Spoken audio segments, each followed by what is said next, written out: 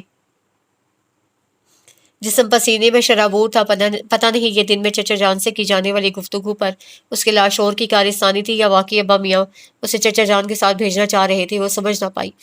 سارا دن اسی اضطراب میں گزرا، اور اگلی رات بھی جب اسے وہ بالکل وہی خواب دیکھا تو وہ اپنے فیصلے پر قائم نہ رہ سکی۔ بوجھل دل کے ساتھ اس نے چچا جان کے ساتھ جانے پر آمادگی کا اظہار کر دیا۔ پیچیدہ قانونی کارروائیاں ابا میاں کے شاگرد جو اعلیٰ عہدے پر فائز تھے کی بدولت اتنی پیچیدہ نہ رہیں۔ چند ہی دنوں میں وہ چچا جان کے ساتھ پاکستان روانہ ہو گئی۔ اب تو صرف زندگی کے دن پورے کرنے تھے، جینے کی امنگ تو بالکل ختم ہو چکی تھی۔ اس نے بے بس ہو کر خود کو حالات کے دھارے پر چھوڑ دیا تھا۔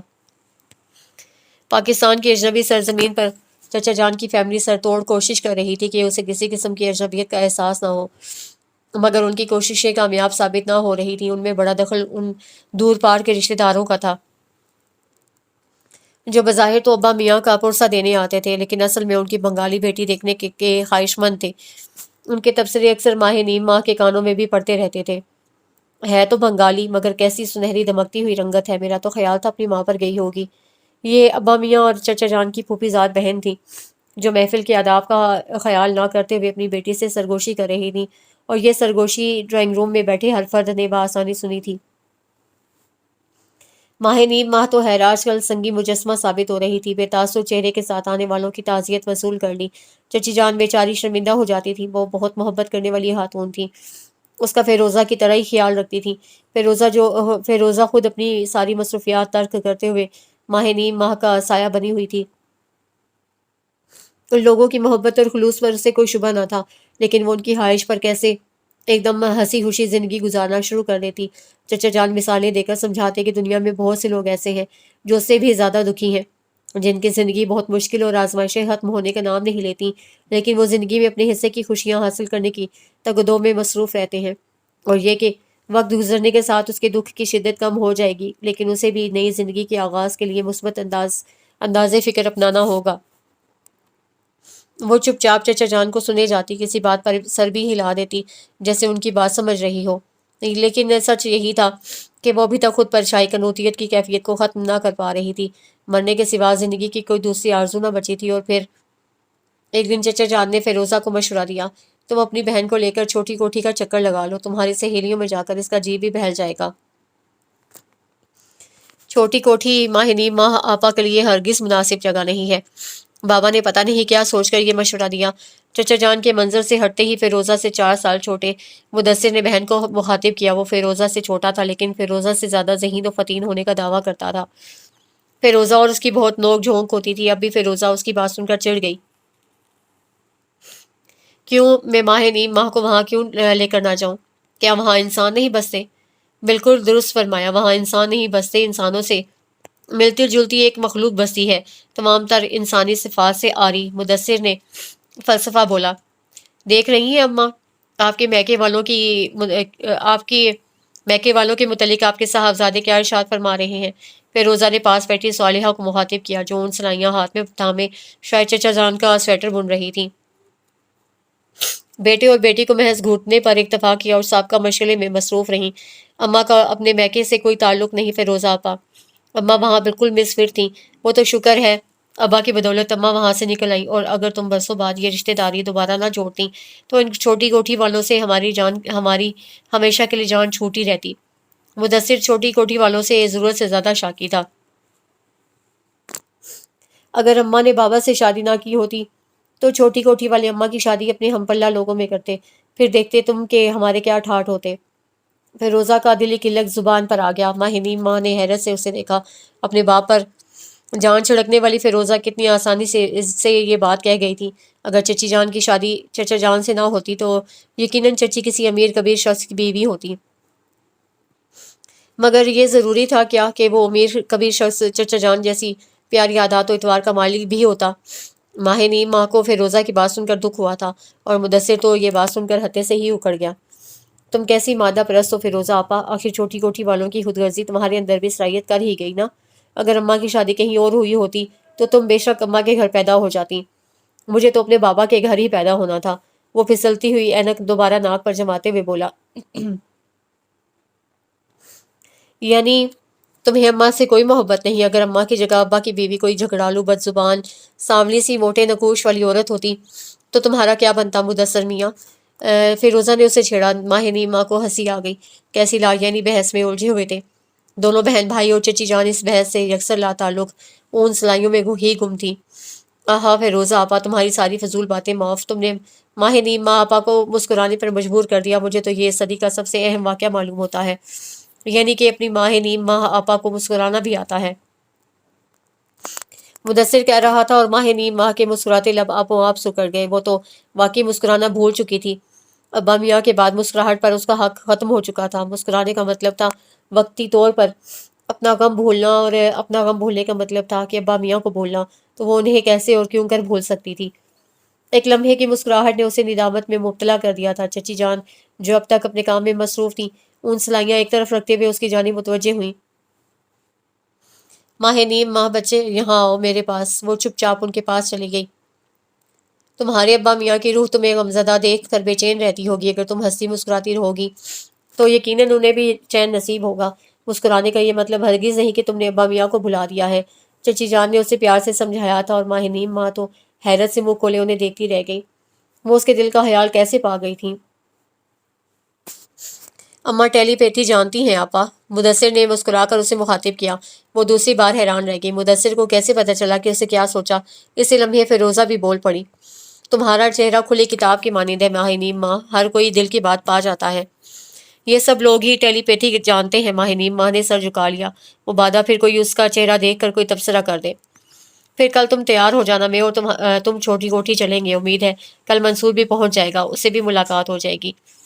شاید چھوٹی کوٹھی کے سب سے معقول شخص۔ مدثر کی زبان میں پھر کھجلی ہوئی تھی۔ تم بھول رہے ہو، منصور کا تعلق بڑی کوٹھی سے ہے، فیروزہ نے اسے یاد دلایا۔ ماہنین ماں پھر ٹکر ٹکر دونوں کی شکلیں دیکھے گئی۔ چھوٹی بڑی کوٹھی کی تکرار سے وہ الجھ کر رہ گئی تھی۔ آخر رات کو سونے سے قبل فیروزہ نے اسے مختصراً چھوٹی اور بڑی کوٹھی کے پس منظر کے بارے میں بتایا۔ رائے نجیب اللہ خان اور ان کے آباء و اجداد جنوبی افریقہ میں ہیروں کے کاروبار سے منسلک تھے۔ اس کاروبار میں انہوں نے اتنا کما لیا کہ نسلوں کے لیے بہت تھا۔ پھر نسلیں بھی تو ہاتھ پر ہاتھ رکھ کر نہیں بیٹھیں۔ کاروبار کا مقام اور نوعیت بے شک بدل گئی، مگر دولت کی ریل پیل وہی رہی۔ رائے نجیب کے دو بیٹے تھے۔ بڑے کی جائے رہائش بڑی کوٹھی کہلائی تو چھوٹے کی جائے رہائش کا نام چھوٹی کوٹھی پڑ گیا۔ حالانکہ رقبے میں وہ بڑی کوٹھی سے کچھ بڑی ہی ہوگی۔ صالحہ رائے نجیب کی پوتی تھی، یعنی چھوٹی کوٹھی کے مالک رائے حفیظ کی بیٹی۔ 3 بھائیوں کی اکلوتی بہن۔ پسند کی شادی کے جرم میں بھائیوں نے اکلوتی بہن سے لا تعلقی اختیار کر لی۔ والد جب تک حیات تھے بیٹی سے ملنے آتے رہے۔ بھائیوں نے پلٹ کر خبر نہ لی۔ بڑے ہونے پر فیروزہ کی متجسس طبیعت نے ننیال کا کھوج لگایا، اور اس کی حیرت کی انتہا نہ رہی جب پتہ چلا کہ شہر کا متمول ترین گھرانہ ہی اس کا ننیال ہے۔ ماموں زاد بہنوں سے دوستی گانٹ کر اس نے چھوٹی کوٹھی تک رسائی حاصل کر لی، اور جب چھوٹی کوٹھی کے سب مکینوں سے اس کی جب خوب جان پہچان ہو گئی تو اس نے انکشاف کر دیا کہ وہ صالحہ کی بیٹی ہے۔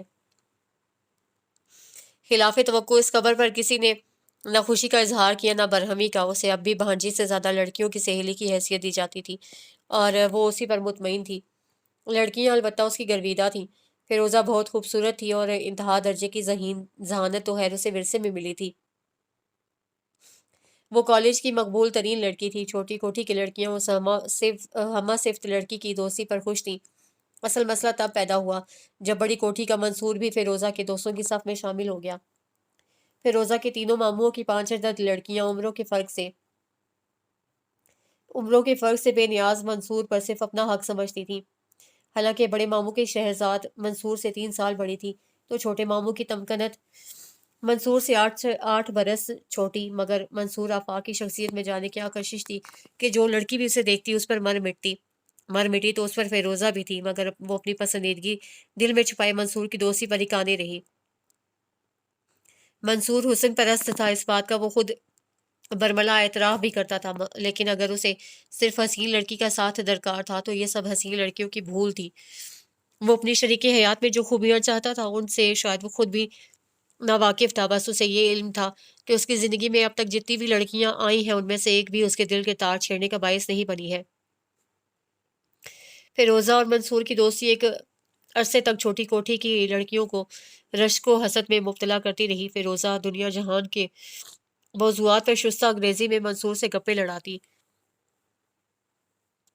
پٹر انگریزی تو چھوٹی کوٹھی کی سبھی لڑکیاں بول لیتی تھیں کہ سب کانوینٹ کی پڑھی ہوئی تھیں، لیکن دنیا جہان کے موضوعات کو کون فیروزہ کی طرف موضوع گفتگو بنا سکتا تھا۔ پھر کنول شاد آ گئی، بلکہ ایک کنول شاد دریافت کی گئی۔ اس دریافت کا سہرا بڑے ماموں کی شہرزاد کے سر تھا۔ کنول شاد فیروزہ سے زیادہ حسین نہ صحیح مگر فیروزہ سے زیادہ ذہین ضرور تھی۔ لڑکیاں سمجھ رہی تھی کہ منصور فیروزہ کی ذہانت سے متاثر ہے، کیونکہ اپنی دانست میں وہ سب فیروزہ سے زیادہ حسین تھیں۔ فیروزہ کو ذہانت پر زوم تھا، نہ وہ اپنی ذہانت کے بل پر باہر سے آ کر ان سب سے ان کا منصور ہتھیانا چاہتی تھی، سو اس کی ذہانت کا توڑ کنول شاد کی صورت کیا گیا۔ لیکن لڑکیوں کی مایوسی کی کوئی انتہا نہ رہی جب کنول شاد اور فیروزہ گہری سہیلیاں بن گئی۔ اب منصور کوئی علمی ادبی بحث چھیڑتا تو دونوں لڑکیاں مل کر اسے دلائل سے قائل کرنے کی کوشش کرتی۔ فیروزہ تو اس کا دل اپنی طرف مائل کرنے کی کوششوں میں بھی مصروف رہی، لیکن وہ ہمیشہ اسے اچھی دوست ہی کہتا اور سمجھتا رہا۔ آخر فیروزہ نے دل ہی دل میں ہار تسلیم کرتے ہوئے کنول شاد کے چچا زاد بھائی کے رشتے پر ہاں کر دی۔ کنول شاد کا تعلق بھی امیر کبیر زمیندار گھرانے سے تھا۔ فیروزہ کو منصور تو نہ ملا، البتہ خواہش کے مطابق دولت مند گھرانہ مل گیا۔ منصور کاروباری دورے پر پھر دنیا کی سیر کو نکل گیا تھا۔ فیروزہ کی منگنی اور منصور کے باہر جانے کے بعد ماموں زاد بہنوں نے پرانی سہیلی سے دل صاف کر کے پھر سے اسے اچھی دوست کا درجہ دے دیا۔ چھوٹی کوٹھی میں لڑکیوں کی محفلیں اب بھی باقاعدگی سے جمتی تھیں۔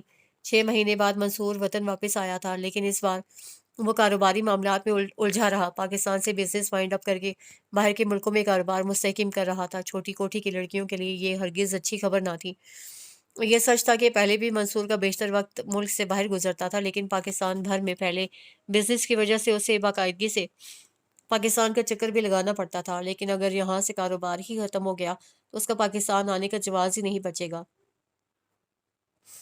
ماں باپ پہلے ہی گزر چکے تھے، تینوں بہنیں باہر ممالک میں بیاہی گئی تھیں۔ چھوٹی کوٹھی کی 5 عدد لڑکیوں میں سے 2 لڑکیوں نے حقیقت پسندی سے صورتحال کا جائزہ کیا اور تجزیہ کیا اور بالآخر اسی نتیجے پر پہنچ گئیں جس پر کنول شاد اور فیروزہ پہلے ہی پہنچ چکی تھیں۔ سو شہرزاد اور شہرینہ کی انگلیوں میں بھی منگنی کی انگوٹھیاں سج گئیں، لیکن ایسے میں منصور کی پھر پاکستان آمد کی خبر سنی تو سب لڑکیاں بےتابی سے اس کی راہ تکنے لگیں۔ ابراہیم جو فیروزہ کے بڑے ماموں کا بیٹا اور منصور کا گہرا دوست تھا، اس کا کہنا تھا کہ منصور بالآخر شادی پر راضی ہو گیا ہے اور پاکستان آمد بھی اسی سلسلے کی کڑی ہے۔ وہ اس بار لڑکی منتخب کرنے آ رہا ہے۔ منگنی شدہ لڑکیوں کا بس نہ چل رہا تھا کہ وہ اپنی انگوٹھیاں نوچ کر اتار پھینکیں۔ شہرزاد نے تو واقعی سوچ لیا تھا کہ اگر منصور کی نگاہ انتخاب اس پر ٹھہر گئی تو وہ منگنی توڑنے سے بھی گریز نہیں کرے گی۔ اور پھر منصور کی آمد کا دن آن پہنچا۔ بہت دنوں بعد چھوٹی کوٹھی میں لڑکیوں کی محفل